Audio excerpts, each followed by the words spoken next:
from right here in Franklin. Emmett Zachary. You'd like him, Letty. Maybe you and his wife Kate could meet up sometime." She'd never heard him go on like that, so unfettered, as though the weight of his soul had grown too heavy for him to bear alone. His words had painted indelible pictures in her mind, images she'd have wished to erase, but for Warren's fingerprint on them. Anything from him was something she wanted to hold on to. She'd made a point to look up Kate Zachary, and they'd even had tea on 2 occasions. But the hours in each day seemed to fly, as did the weeks, and she hadn't seen Kate since the afternoon she'd visited her to tell her about the letter she'd received from the War Department. Slain on the battlefield, having given the ultimate sacrifice for love of home and defense of country, is how the letter had been worded. The notice had arrived only 2 days after she'd received a hastily written letter from Warren telling her he was faring well enough and that he'd penned 2 more letters to her that he would send shortly. The letters never arrived. What she wouldn't give to have them now, to have him back. "Please have a seat, Mrs. Prescott." Aletta did as Mr. Bodine asked, her gaze falling to a handwritten list atop his desk. Was it a list of names? She attempted a closer look as she sat. It was hard to read the writing upside down, and yet...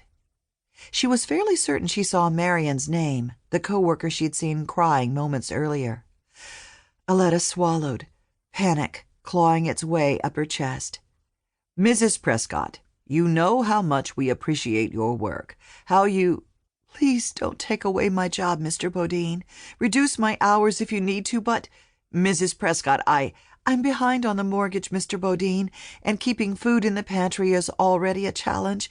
Mr. Stewart at the Mercantile has extended my credit as far as he can, and I don't know what I'll—" "I wish there were something else I could do, ma'am, but—" "I have a son, sir.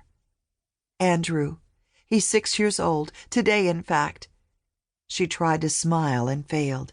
"He's waiting for me even now because we're supposed to—" "Mrs. Prescott!"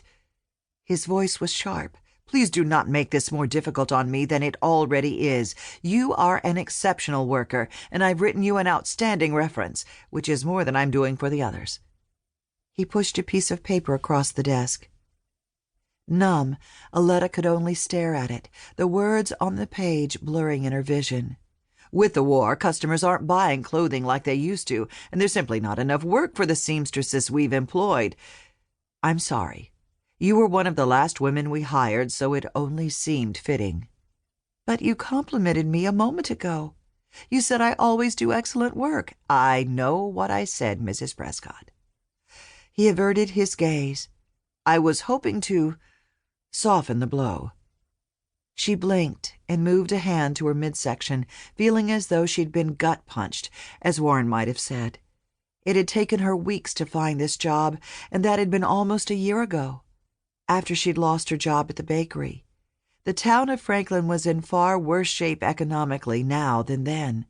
Up until a couple of months ago, the Federal Army's occupation of the town had made for a tenuous existence for Franklin residents, especially considering the garrisons of soldiers encamped in and around Fort Granger, while thousands of Confederate troops were entrenched only miles away. But according to recent reports in the newspaper, the Federal Army had moved farther south, leaving only a small garrison behind in the fort. The absence of Federal soldiers in town seemed to substantiate those reports. Mr. Bodine rose, so she did likewise, her mind in a fog. "Mrs. Prescott, today, being Friday, you may collect this week's wages from the accounting office as you leave." She struggled to think of other arguments to offer on her behalf, but none came. And even if they had, she didn't think he would listen. His mind was decided. She retrieved the letter of recommendation, folded it, and stuffed it into her skirt pocket.